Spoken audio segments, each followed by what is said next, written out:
혹시 노래 경연 프로그램에 예전에 슈퍼스타 K라는 방송이 있었습니다. 혹시 기억하시나요? 네. 그 시즌이 여러 번 중에서 저게 6번째 시즌의 결승전이 되게 감동 있게 본 프로였습니다. 거기서 결승전에서 곽진원이라는 가수가 자작곡으로 발표를 해서 우승을 했는데요. 오늘 말씀을 준비하다 보니 자연스럽게 그 노래가 떠올랐습니다. 한번 좀 들어보실 텐데요. 그때 영상이 안 돼요? 진작 알려주시지. 제가 읽어드리도록 하겠습니다. 가사를 제가 좀 읽어드리겠습니다. 이렇습니다. 요즘 내가 겁이 많아진 것도, 자꾸만 의기소침해지는 것도 나보다 따뜻한 사람을 만나서 기대는 법을 알기 때문이야. 또 말이 많아진 것도, 그러다 금세 우울해지는 것도 나보다 행복한 사람을 만나서 나의 슬픔을 알기 때문이야. 마음이 따뜻한 사람이 되고 싶어요. 나의 품이 포근하게 위로가 될 수 있도록 사랑을 나눠줄 만큼 행복한 사람이 되면 그대에게 제일 먼저 자랑할 거예요. 노래 제목이 자랑입니다. 제가 읽어드린 가사를 좀 생각을 해보면 이런 거예요. 지금 내가 기댈 누군가가, 즉 사랑하는 사람이겠죠. 아니면 친구일 수도 있을 것입니다. 그 때문에 내가 조금 의기소침해져도 되고, 그 때문에 내가 조금 겁이 많아도 괜찮다라는 거예요. 그가 있기 때문에. 그런데 소망이 한 가지가 있는데, 나도 그와 같이 이 따뜻한 사람이 되고 행복한 사람이 되고 싶다라는 거예요. 이유가 뭡니까? 또 다른 누군가에게 이 행복을 나누어 주기 위해서, 그리고 내가 진정 바라고 원하던 그런 든든한 사람이 되면 그것을 가장 먼저 내 친구와 연인, 이 이야기를 듣는 당신에게 제일 먼저 자랑할 거라는 그런 내용의 가사입니다. 당시에도 그랬지만 오늘 말씀을 준비하면서도 이 노래를 꽤 많이 들었습니다. 그러면서 동시에 이런 생각을 해보게 됩니다. 나의 자랑은 무엇인가? 세상 노래도 누군가에게 기댈 수 있어서 좋고, 또 나도 그런 사람이 되는 것이 나의 목표이고, 또한 된다면 그것이 나의 자랑이고, 또 내가 그렇게 해줄 수 있는 것이 내 삶의 기쁨이라 말하고 노래하는데, 예수 믿는 나는, 그리고 목사인 나는 사람들에게 어떤 존재이고 또 나는 무엇을 자랑하며 이 땅을 살아가고 있는가 한번 돌아보게 하는 노래입니다. 여러분에게도 같은 질문 한번 해볼까요? 여러분, 무엇을 자랑하며 이 땅을 살아가고 계십니까? 여러분은 누군가의 위로가 되어주는 것이, 여러분 때문에 누군가 행복한 것이 혹시 여러분의 자랑이 되어본 적 있으신지 모르겠습니다. 소망하기는 저는 여러분들이, 그리고 우리 모두가 그런 사람이 되었으면 좋겠습니다. 내가 가진 무언가가 나의 자랑이 아니라 내가 어떤 사람이 되어주고 나를 통해서 많은 주변 사람들이 행복해지는 것이 우리들의 자랑이면 좋겠다 싶습니다. 그래서 여러분뿐만 아니라 여러분이 세워가는 삶의 모든 자리들이 행복한 사람들로 가득 채워지기를 주님의 이름으로 축복합니다. 참 아쉬운 것은 우리 삶의 자리는 그런 것이 자랑이 되지 못하는 시대인 것 같아서 아쉽습니다. 그것이 자랑이기보다는 내가 가진 것이 자랑이 되고, 내가 이룬 것이 자랑이 되고, 혹은 나의 배경이나 나의 능력 같은 것이 자랑이 되어서 많은 문제를 일으키고 있습니다. 물론 그것을 성취하는 것이 나쁜 것은 아닙니다. 좋은 거죠.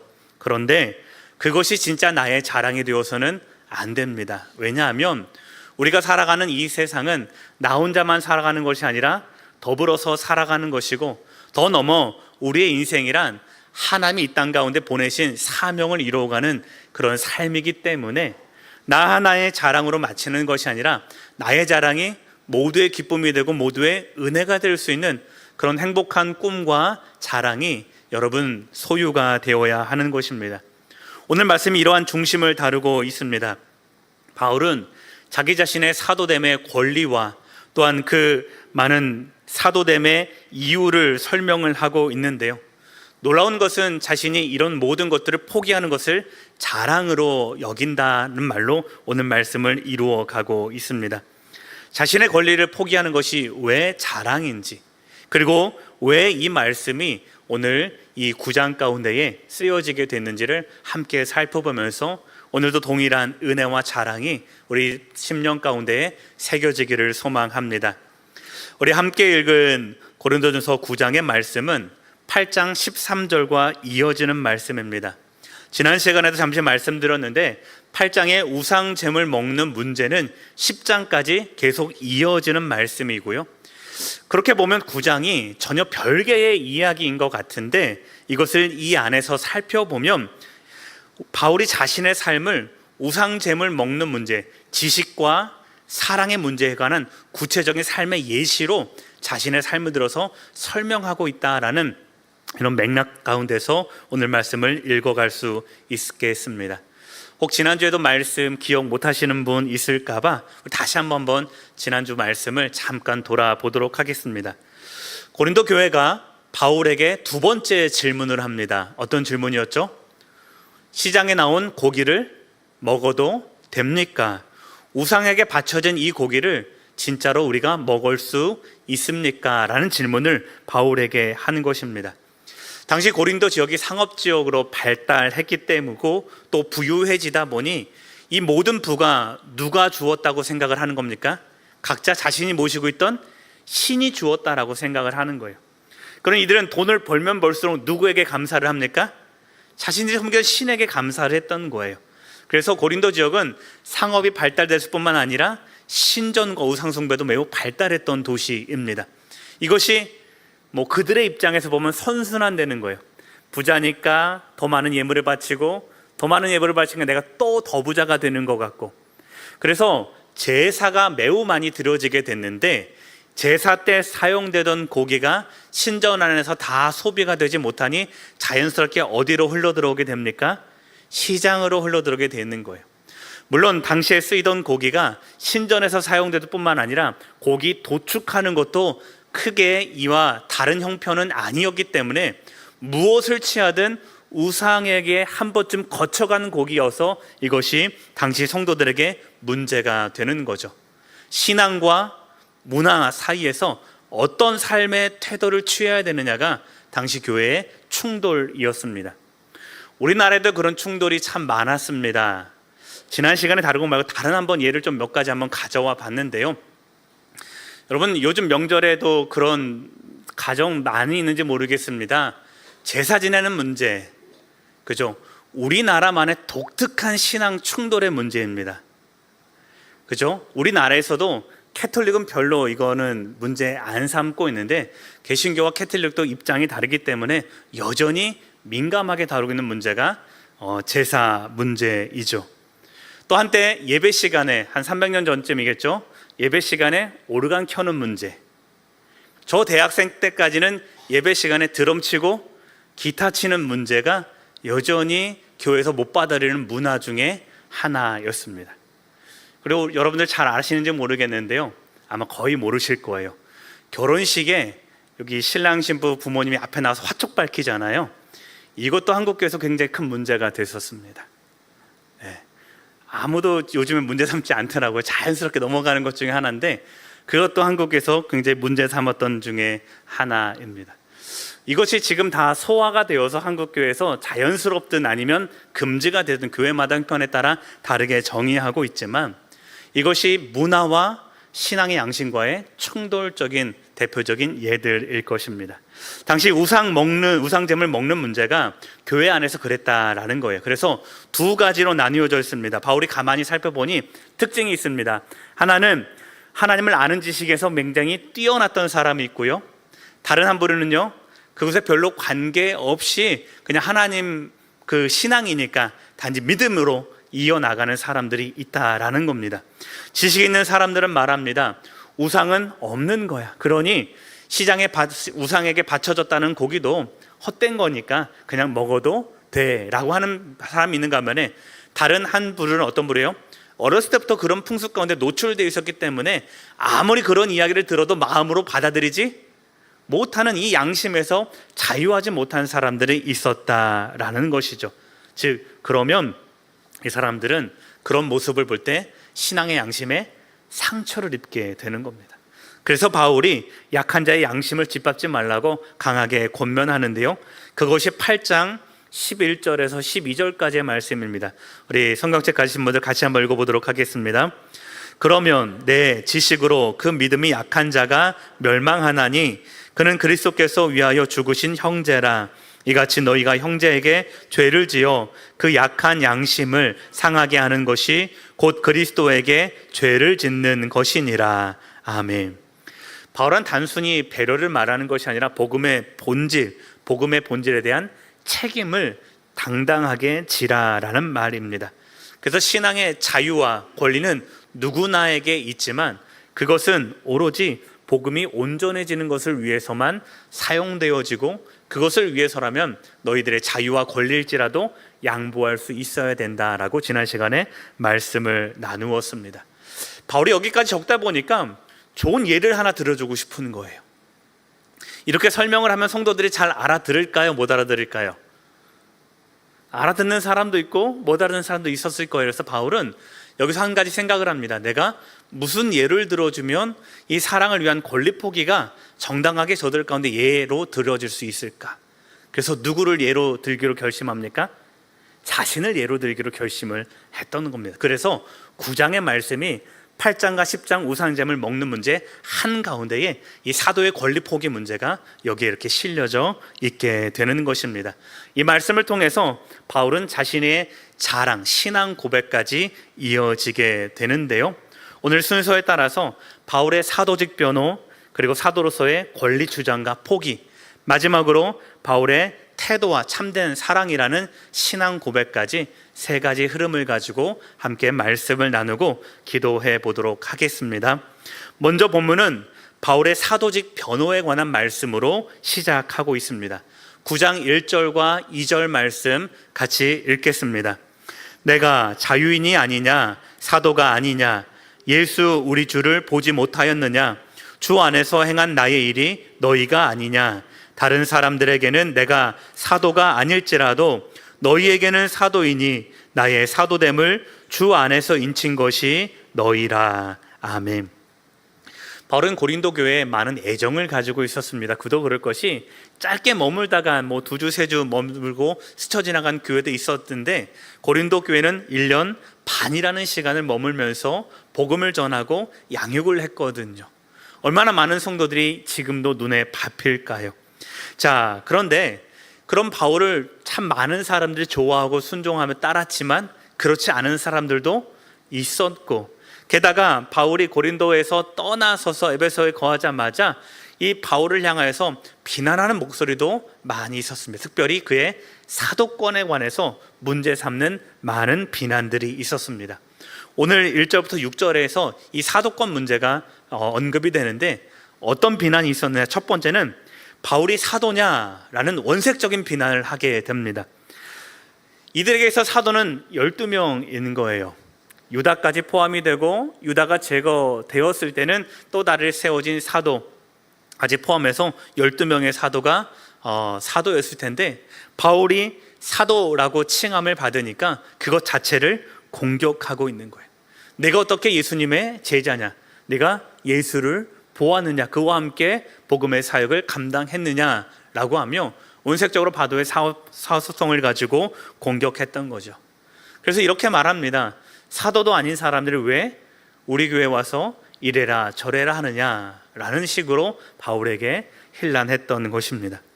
둘째는 사도가 어떻게 대접도 못 받느냐라는 식으로 이야기를 하는 것입니다. 4절에 보면 먹고 마실 권리에 대해서 나오는데, 당시 사도는요, 예루살렘 교회 또는 파송받은 교회에서 사도권을 가지고 움직입니다. 교회로 행해서 그것을 제시하면 교회는 당연히 사도에게 용성한 대접과 잠자리를 제공을 하는 그런 형편을 지녔던 것 같아요. 자, 그런데 바울이 그거 없이 뭐에서 이 사도를 계속 유지하느냐면 텐트와 천막 짓는 것을 가지고 자기 생계를 자비랑 사역을 한단 말이죠. 사도일 거면, 그죠?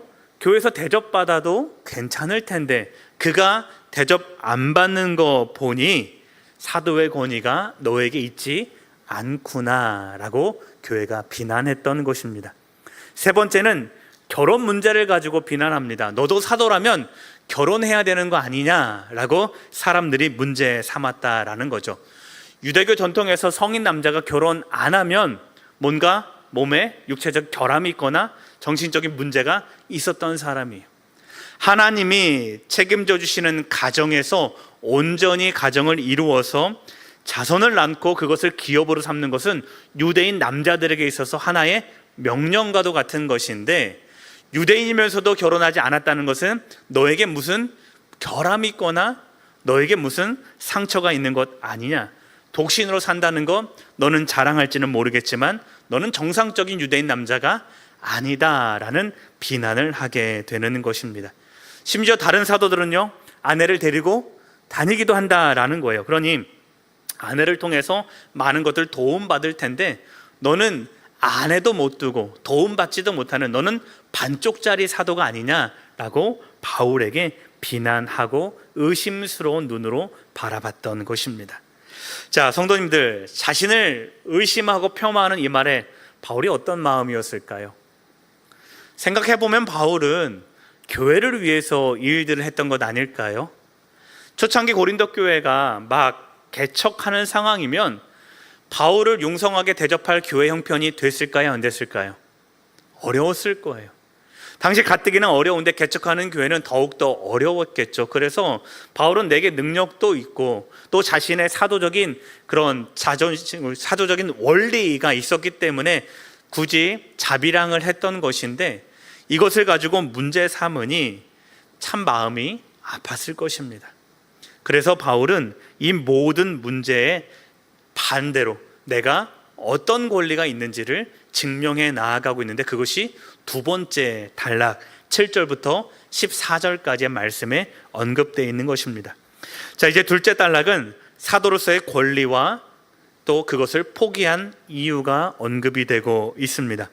바울은 자신을 비판하는 자들을 향해서 자신의 삶을, 내가 어떤 권리를 원래 가지고 있었는지를 먼저 언급해 주고 있습니다. 7절 말씀 같이 읽어보도록 하겠습니다. 누가 자기 비용으로 군복무를 하겠느냐? 누가 포도를 심고 그 열매를 먹지 않겠느냐? 누가 양떼를 기르고 그 양떼의 젖을 먹지 않겠느냐? 아멘. 바울은 먼저 내가 어떤 권리가 있는지를 실생활의 직업을 가지고 예를 들어서 설명해 줍니다. 맨 먼저는 뭐가 나옵니까? 군인입니다. 전쟁하는 군인을 봐라. 당연히 이들은 무기와 그들이 먹을 양식을 어디로부터 공급받는 거예요? 국가로부터 공급받는다라는 거죠. 바울은 지금 자신을 뭐라고 표현하고 있냐면, 나는 복음의 일선에 서 있는 군인과 같다. 군인도 국가로부터 이 모든 것들을 책임지고 받는데, 하물며 복음에 가장 앞장서서 영적 전쟁을 하고 있는 나는 그런 권리가 없었겠느냐라고 하며 자신을 그와 같이 변호하는 거죠.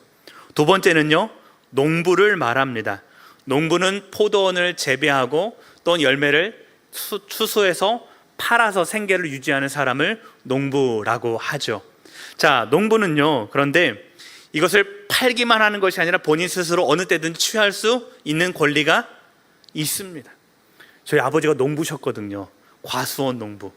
자, 가을에 대해서 사과를 추수를 하면 제일 좋고 맛난 것은 어떻게 할까요? 하나님 앞에 드려요.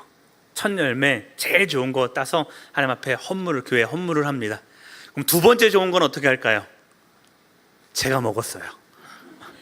저희 아버지는 다른 사과 장사랑 좀 달라서 제일 좋은 거 하나님 앞에 드리고 그 다음 제일 좋은 건 맏아들인 제가 먹었어요. 제가 무슨 얘기하고 싶은 거예요? 사과 농사 짓는 사람은요, 그걸 마음대로 할 권리가 있다라는 거예요. 바울이 지금 그거 예를 드는 거예요. 농사 짓는 사람들이 그 농산물을 자신의 마음대로 할 권리가 없겠냐? 고린도 교회는 누가 지었다는 거예요? 내가 양육하고 내가 재배한 마치 포도원 같은 것인데, 내가 거기에서 추수하여 얻는 것을 먹는 권리가 나에게 없겠느냐라는 걸 비유로 지금 말씀하고 있는 겁니다. 세 번째는요, 목자입니다. 당시에 양을 치는 목자, 팔레스타인 지역의 목자를 들어서 예를 들어주고 있는데요, 목자들은 자신이 품삯을 받습니다. 그런데 당시 이 목자들이 가지고 있던 권리가 또 하나 있었는데 뭐냐면 이 양들에게 나오는 젖의 일정량을 목자 마음대로 가지고 갈 수 있었대요. 뭐 다 가져가는 건 아니지만 조금의 양은 언제라도 가져갈 수 있는 권리가 있었다는, 지금 그거를 빗대어서 말하고 있는 겁니다. 나도 마찬가지로 내가 기르는 양이고 내가 양육했는데 저들이 공개하는 것을 내가 어느 때든지 받을 권리가 없겠느냐 하면 목자를 가지고 예를 들어 주는 겁니다. 자, 그러니까 군인과 농부와 목자를 들어 설명한 뒤에 또 두 가지 증거를 더 댑니다. 그게 뭐냐면 율법을 가지고, 성경의 증거를 가지고 내세웁니다. 8절과 9절 같이 읽어보겠습니다. 내가 사람의 예대로 이것을 말하느냐, 율법도 이것을 말하지 아니하느냐. 모세의 율법에 곡식을 밟아 떠는 소에게 망을 씌우지 말라 기록하였으니 하나님께서 어찌 소들을 위하여 염려하심이냐. 이게 무슨 말입니까? 곡식을 이렇게 추수할 때 소에게 망을 씌우는 이유가 뭘까요? 떨어진 곡식 주워 먹지 말라고. 자, 우리나라는 그래요. 근데 유대인에는 소에게 망을 씌우지? 망을 씌워요? 씌우지 말라는 거예요? 씌우지 말라는 거예요. 왜요? 배고프면 언제라도 소가 먹을 수 있게. 그것이 소에게 뭐가 된다는 거예요? 소망이 된다는 거예요. 내가 열심히 일하고 내가 먹을 소망도 소가 가지는데, 하나님이 율법을 세운 건 소를 위한 거라는 거예요? 사람을 위한 거라는 거예요? 그래요, 사람을 위한 거라는 거예요. 소도 그럴진데 사람이 그가 마음껏 일한 데서 내가 추수한 거 조금 가진 거, 그게 뭐가 그렇게 흠이냐. 나도 그럴 권리를 충분히 가지고 있고 나도 그런 소망이 있는데 지금 뭐라고 있는 거야? 참고 있는 거다라고 바울이 말하고 있는 거예요. 자, 마지막으로 구약의 제사장 제도, 레위 제도를 들어서 말하고 있습니다. 13절 말씀 같이 읽겠습니다. 성전의 일을 하는 이들은 성전에서 나는 것을 먹으며 제단에서 섬기는 이들은 제단과 함께 나누는 것을 너희가 알지 못하느냐. 아멘. 레위인들이 성전에서 봉사를 할 때 그들의 먹고 입는 것은 다 어디로부터 나옵니까? 성전에서 나와요. 그죠? 다른 지파들이 제사를 드릴 때 더 많은 것들을 드려서 그것이 이들은 경영하는 기업이 없기 때문에 이들이 헌물하는 것을 나누어서 공개를 받고요, 다른 사람들의 양육을 받습니다.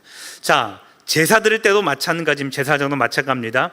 백성이 제물 드린 것 중에 제사장의 몫이 있습니까? 없습니까? 있어요. 우리 구약의 율법, 제사 율법을 보면 뭐 넓적다리를 제사장에게 주고 그것을 며칠 내에 먹고 뭐 이런 율법들이 있는 것을 보게 되는데, 제사 때도 마찬가지라는 거예요. 제사를 그냥 드리는 것이 아니라 제사장의 몫이 있고 하나님께 태워드릴 몫이 있다라는 거예요. 지금 바울이 이 말을 하는 이유가 무엇입니까? 나에게도 그런 몫이 있다는 거예요, 없다는 겁니까? 있다는 거예요. 바울은 삶의 예를 들어서 또 성전에서 일하는 레위인과 제사장의 모든 예를 율법에서 찾아보아도 나에게는 그런 충분한 권리가 사도로서 주어져 있다라는 이 자신의 권리에 대해서 이렇게 변호하고 변증하는 이 긴 말씀을 7절부터 13절까지 이어나가고 있는 것입니다. 자, 그런데 이 복음이 전파되는데 장애가 되기 때문에 이 권리를 내가 행사하지 않는 것뿐이라는 거예요. 내가 다른 사도들처럼 결혼해서 함께 다닐 권리도 있고, 내가 다른 사도들처럼 사도증을 제시했을 때에 많은 교회들이 나를 공개할 그런 권리도 내가 가지고 있지만, 그러나 복음이 전파되는데 장애가 된다, 나는 그것을 그렇게 생각하기 때문에 결코 내가 이 일들을 행하지 않은 것뿐인데, 내가 모자르거나 내가 부족해서가 그런 것이 아닌데 자신이 오해받고 있는 현실에 대해서 충분히 이렇게 변호를 해가고 있는 것입니다. 사랑하는 성도님들, 복음은 누군가의 권리 포기 위에 세워진다라고 바울은 귀하게 생각을 하고 있었습니다. 비록 그것이 사도인 자신의 권리일지라도 그 권리 조금 내려놓으면 성도들이 훨씬 더 좋은 복음을 받아들일 수 있을 것인데, 내가 사도됨의 권리를 조금 내려놓으면 어려운 교회와 어려운 형편에 있는 성도들이 조금 더 맛있게 복음을 먹을 수 있을 것인데, 내가 기꺼이 그것을 위해서 이 복음에 관한 모든 권리를 내려놓는 삶을 택한 것인데 너희가 나를 오해하고 비난하면 어찌 됨이냐라고 반문하고 있는 것입니다. 사랑하는 성도님들, 오늘 우리에게는 복음이 어떤 의미인지 한번 돌아보셨으면 좋겠습니다. 우리에게도 바울처럼 나의 모든 권리를 포기할 만큼 여러분 복음이 귀하게 다가오셨으면 좋겠습니다. 우리도 권리를 주장하고 싶고 인정받고 싶고 때로는 보상받고 싶은 마음이 가득할 것입니다. 상처 입기를 좋아하는 사람이 어디 있겠습니까? 남들에 비해서 낮은 대우 받기를 좋아하는 사람이 어디 있겠습니까? 그런데요, 우리가 단 하나 복음을 위해서라면 이 모든 것도 내려놓고 절제하고 포기할 수 있는 복음을 위한 넉넉한 마음이 오늘 우리들에게도 가득 임하기를 소망합니다. 그런 우리들에게 바울이 이렇게 권할 것입니다. 나는 받을 수 있었지만 받지 않았습니다. 왜냐하면 그것 때문에 복음이 흐려질까 봐, 그것이 복음의 걸림돌이 될까 봐 나는 모든 권리를 내려놓았습니다. 여러분들도 그렇게 하기를 바랍니다. 사랑하는 성도님들, 이것이 우리가 가진 믿음의 본질이요 복음의 본질인지를 깨닫기를 소망합니다. 하나님은 그렇게 깨닫는 우리 한 사람 한 사람을 통하여서 주님 전하신 이 복음의 온전함을 친히 이루어 가실 줄 믿습니다. 이제 마지막 단락입니다. 바울은 지금까지 자신이 사도로서의 권리가 충분하다라는 것들을 논증했습니다. 자, 그런데 마지막은 어떻게 끝내느냐 하면 자신의 신앙 고백으로 끝냅니다.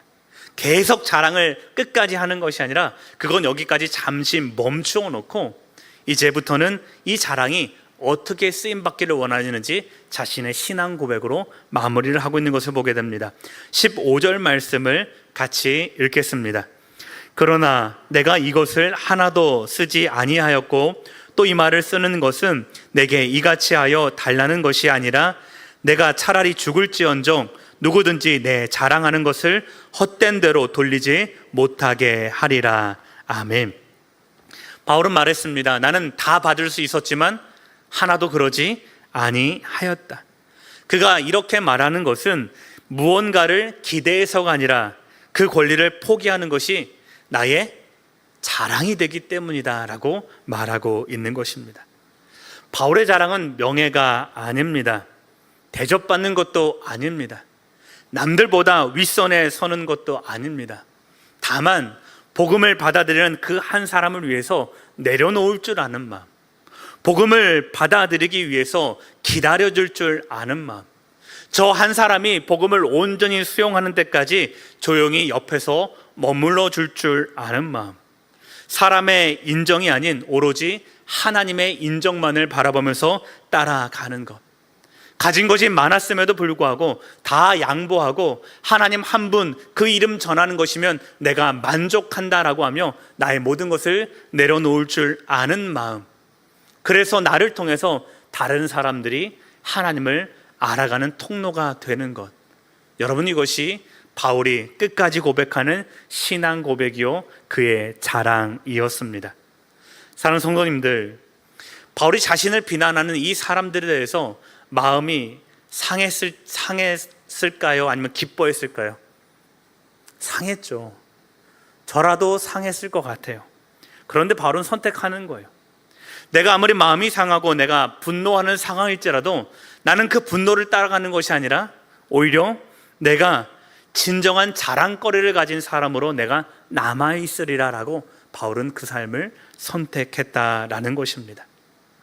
오늘 이 선택이 우리 모두의 자랑이요 또한 우리가 가진 복음의 진리이기를 주님의 이름으로 축복합니다. 선배 목사님이 이 말씀으로 말씀을 전하시면서 이런 이야기를 하나 해주신 기억이 있습니다. 여러분의 자랑거리는 무엇입니까? 여러분은 무엇을 자랑으로 삼아 가십니까? 많이 배운 것입니까? 신학한 것이 여러분의 자랑입니까? 건강입니까? 외모입니까? 이렇게 물으시더니 이런 말씀을 하십니다. 여러분, 그건 자랑거리가 아니라 감사의 제목입니다. 이렇게 말씀하시더라고요. 그 순간 제 마음속에서 분별이 되더라고요. 내가 자랑해야 될 건 뭐고 내가 감사해야 될 것은 무엇인지 분별이 되더라고요. 우리가 이 땅을 살아가면서 자랑하는 많은 것들이 알고 보니까 감사의 제목이었습니다. 건강한 것도 감사의 제목이고, 건강하지 못한 것도 때로는 감사의 제목이고, 내가 이만큼 풍요해진 것도 감사의 제목이고, 내가 남들과 비교해서 어떠한 삶의 자리를 누리는 것도 다 감사의 제목인데, 여태껏 제가 그것을 자랑거리로 삼으면서 성취하기 위해서 살았더라고요. 사랑하는 성도님들, 이것을 분리해낼 때 우리는 자랑거리를 자랑할 수 있고, 감사거리를 감사의 제목으로 하나님 앞에 고개 숙여 감격할 수 있다라는 것입니다. 다시 한번 제가 이렇게 묻겠습니다. 여러분의 삶의 자랑은 무엇입니까? 하나님을 잘 아는 것은 자랑이 되어서는 안 됩니다. 그것이 자랑이 되는 순간 교회는 분열합니다. 내가 남들보다 더 많은 은혜를 받은 것, 그거는 감사의 제목이지 자랑이 되어서는 안 됩니다. 그것 때문에 누군가는 상처받고 누군가는 교회를 떠나는 분열의 씨앗이 되는 것입니다. 오히려 그런 모든 감사의 제목을 내려놓는 것, 포기하는 것이 오히려 성도를 세우고 교회를 세우고 하나님의 복음을 온전히 세워가는 마땅한 성도의 길이라는 것을 다시 한번 믿음으로 고백할 수 있는 우리 모두가 되기를 소망합니다. 나의 모든 자랑을 내려놓고, 나의 모든 감사도 내려놓고, 대접받지 않아도, 알아주지 않아도 복음을 위해 기꺼이 수고하며 절제를 감내하는 것. 그래서 여러분을 통해서 누군가 복음을 알고, 누군가 하나님의 사랑을 알고, 그래서 그가 더 소망 있는 삶을 살아가게 하는 것이 오직 우리가 가진 믿음의 자랑이요, 천국 일꾼의 자랑임을 기억하는 이 시간 되기를 소망합니다. 복음을 위해서 따뜻한 사람이 되어 주십시오. 복음을 위해서 절제할 수 있는 사람이 되어 주십시오. 여러분의 믿음 때문에 주변에 많은 믿음의 동역자들이 북적이고 행복해하고, 그런 이들이 함께 선한 신앙 공동체를 세워가도록 여러분의 삶의 자리를 내어 드리십시오. 그것이 우리 모두의 자랑일 것입니다. 이 은혜로 삶을 결단하는 복된 성도의 삶 되시기를 주님의 이름으로 축원합니다. 오늘 말씀을 기억하며 함께 기도하겠습니다. 하나님, 복음을 위한 절제와 포기의 마음을 주시옵소서. 진짜 자랑이 무엇인지 깨닫게 하시고, 나의 복음을 통해 누군가 위로받고 구원받는 복된 인생 되도록 우리를 이끌어 주시옵소서. 이 제목으로 함께 기도하겠습니다. 사랑하는 주 하나님 아버지, 우리가 늘 주의 말씀을 붙들고 살아가는 믿음의 종들로 살아가도록 인도하여 주시옵소서. 우리가 이 땅을 살아가며 비난받을 때도 있고, 이 땅을 살아가며 우리가 오해받을 때도 너무나도 많이 있습니다. 하나님, 그러나 우리가 하나님의 선택한 믿음의 종이요 백성이며 이 땅 가운데 풍성하게 하신 하나님의 은혜를 따라 살아가는 하나님 하늘의 사람임을 우리가 믿습니다. 하나님, 그러나 이러한 우리의 자랑도 이 땅 가운데 내려놓게 하시고, 오직 이것을 통하여서 오직 하나님의 이름이 영광 받는 것, 우리의 모든 포기를 통하여서 나 아닌 누군가가 하나님을 깨닫고 알아가며 거기에서 위로를 받고 구원받는 복된 인생 되게 하는 것, 여러분, 그렇게 우리의 신앙이 하나님의 복음을 위해서 사용되는 것, 그것만이 우리의 자랑이도록 인도하여 주시옵소서. 하나님, 우리 때문에 따뜻한 교회 되도록 인도하여 주시고, 우리 때문에 삶의 넉넉한 교회 되도록 인도하여 주시고, 우리 한 사람 한 사람 때문에 소망을 품는 하나님 그런 구원의 일들이 온 교회와 우리 주변과 가정 가운데에 가득 넘치는 하나님 그런 믿음의 사람, 행복한 사람 다 될 수 있도록 주여 우리를 통하여 역사하여 주시옵소서. 이 일들을 위하여 주 앞에 나아가오니 주여 우리를 사용하여 주시옵소서. 사랑과 주 하나님 아버지, 복음을 위해 절제하고 포기한 바울의 삶을 통해 저희들의 모든 삶을 다시 한번 돌아보게 하시니 감사합니다. 진짜 자랑이 무엇인지 알게 하시고, 내가 전하는 이 복음으로 누군가는 위로받고 행복해하며 따뜻한 하나님의 품으로 돌아오는 복된 믿음의 본질을 온전히 회복할 수 있도록 인도하여 주시옵소서. 주님 앞에 모든 것 다 내어드리니 우리의 모든 것을 사용하여 하나님의 나라를 이루어 주시고 복음을 위해서 오늘 더 좋은 사람이 되게 하시고 복음이 위해 선신하는 그 사랑의 수고가 오직 우리의 자랑이 될 수 있도록 주께서 인도하시고 역사하여 주시옵소서. 감사하며 축복하며 존귀하신 예수님 이름으로 기도드립니다. 아멘.